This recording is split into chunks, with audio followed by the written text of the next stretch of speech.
क्या आपने कभी सोचा है परमात्मा ने सबसे श्रेष्ठ प्राणी को सबसे साधारण चीज से क्यों बनाया?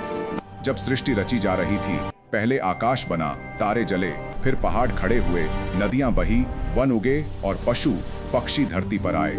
सारी रचनाएं पूरी होने के बाद परमात्मा ने गीली मिट्टी उठाई और उससे मनुष्य को आकार दिया।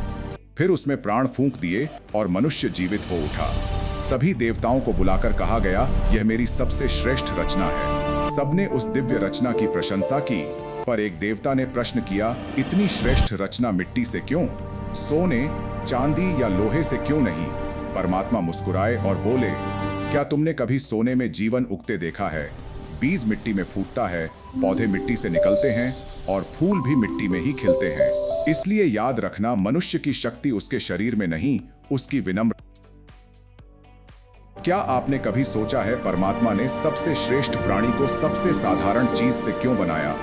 जब सृष्टि रची जा रही थी, पहले आकाश बना, तारे जले, फिर पहाड़ खड़े हुए, नदियां बही, वन उगे और पशु पक्षी धरती पर आए। सारी रचनाएं पूरी होने के बाद परमात्मा ने गीली मिट्टी उठाई और उससे मनुष्य को आकार दिया। फिर उसमें प्राण फूंक दिए और मनुष्य जीवित हो उठा। सभी देवताओं को बुलाकर कहा गया, यह मेरी सबसे श्रेष्ठ रचना है। सबने